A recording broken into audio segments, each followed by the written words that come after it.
Mes sœurs et frères, vous savez toutes et tous que mon but sur les réseaux sociaux, ce n'est pas de faire de la politique, mais plutôt de sensibiliser sur notre spiritualité. Comme vous êtes alors très lent à la détente, je suis obligé de jouer le jeu, de faire des vidéos pour parler de la politique et autre chose. Mais en réalité, mon but ici, c'est sensibiliser mes sœurs et frères à la spiritualité, celle d'origine première, celle de nos ancêtres qui ont tout fondé. Aujourd'hui donc, je vais vous donner une indication. Je vais vous expliquer brièvement l'origine des greniers chez certains peuples en Afrique, notamment le peuple Bamileke, où on stocke de la nourriture. Je vais vous dire exactement d'où ça vient et pourquoi on stocke cette nourriture. Bien entendu, c'est pour les moments difficiles, tout le monde le sait. Mais il y a une autre explication que je veux vous donner aujourd'hui. Mes frères et sœurs, vous savez, aujourd'hui on va parler un peu aussi du culte d'Osiris, c'est-à-dire que les mystères d'Osiris.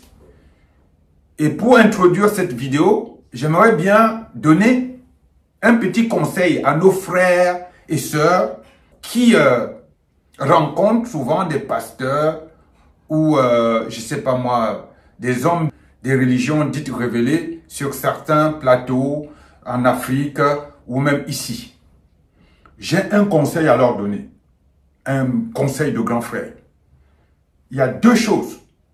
Vous avez deux énormes bévues qu'il faut éviter, éradiquer directement. La première des choses, c'est que, en termes de communication, vous êtes complètement à la bourre.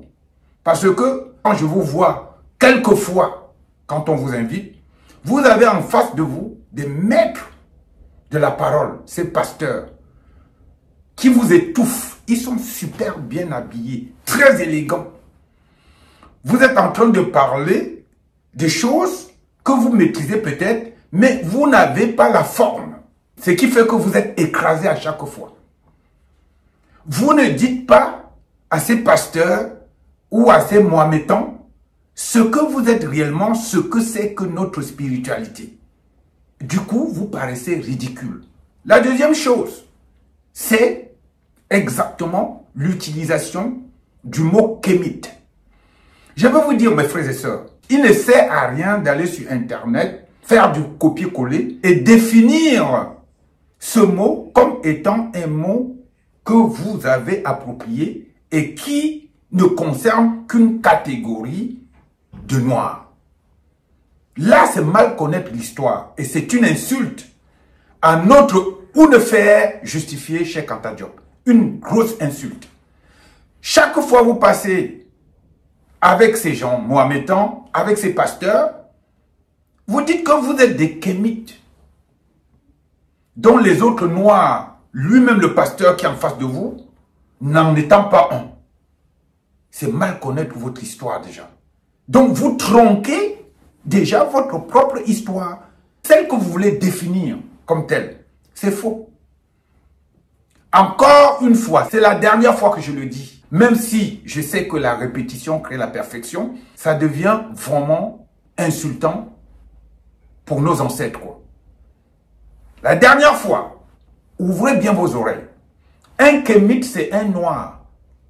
Quel que soit ce qu'il fait, c'est un noir. Noir, couleur de peau.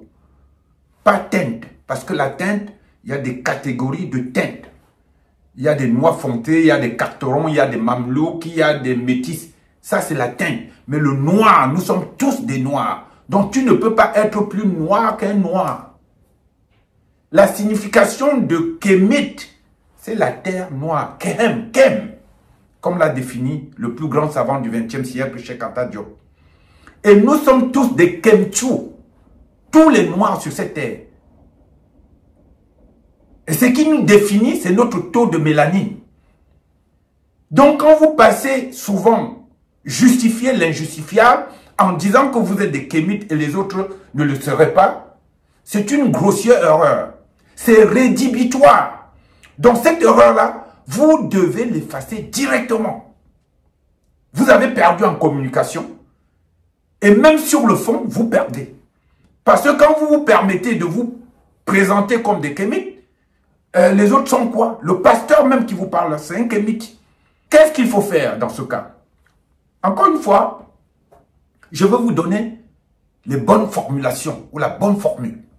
Vous êtes soit des matriotes parce que vous revenez vers vos ancêtres, la vérité, justice, la marque, vous êtes donc des kémites matriotes. Ou alors vous êtes des kémites adeptes de la mat. Il faut bien notifier ce suffixe. Kémite adepte de la mat ou kémite matriote. Parce que tous les autres, ce sont des kémites comme vous. Paul Biya, c'est un kémite. Ouattara, c'est un kémite. Tous ces gens-là, ce sont des kémites. Les assassins, ce sont des kémites. Ceux qui tuent, ce sont des kémites aussi. C'est notre être. Voilà, c'est notre couleur. La terre noire de Kemet. C'est comme ça qu'on avait identifié l'Égypte pharaonique. Donc nous sommes des kémites tous. Vous commettez des grossières erreurs. C'est-à-dire que injustifiable, injustifié. Aujourd'hui, mes frères et sœurs, donc, ceci dit, je vais vous expliquer donc l'origine des greniers chez les Bamileke et d'autres peuples en Afrique. Vous savez, le Seigneur Osiris, parce qu'en réalité, Osiris, encore une fois, pour certains, Osiris, c'est le nom d'origine d'Osiris. Sauf que quand les Grecs sont arrivés chez nous, c'était la phonétique. Ils ont entendu Osiré, Osiris. Osiré, Osiris, c'est tout à fait normal. Par exemple, au Cameroun, chez nous, les peuples bafans, on dit Ngabria. Ngabria, c'est Gabriel. C'est la phonétique. Vous voyez? Donc c'est la même chose. C'est-à-dire que quand on dit Osiris, c'est le nom d'origine. Mais c'était la consonance. Voilà. Les Grecs, ils entendaient Osiris en lieu et place de Osir ou Osare. Et c'est tout à fait normal. Donc, même quand vous dites que ce n'est pas le vrai nom, c'est archi faux. C'est le vrai nom, mais c'est mal prononcé. Voilà encore ce que je voulais vous dire. Les attributs qui représentaient Osiris, c'était le fouet et le crochet porté sur le cœur. Voilà les deux attributs du Seigneur Osiris.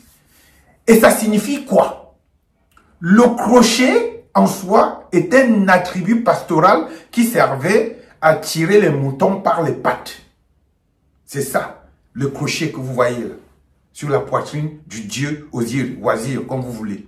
Et l'autre sert à séparer la graine de l'ivraie, tout simplement. Donc, ce n'est pas fortuit quand vous voyez le fouet, le crochet, vous vous dites, ouais, non, non.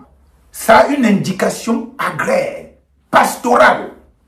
Et ces deux éléments symboliques étaient les emblèmes du pouvoir royal en Égypte pharaonique. Ce fouet-là et ce crochet, simple fouet et crochet accroché sur le cœur là.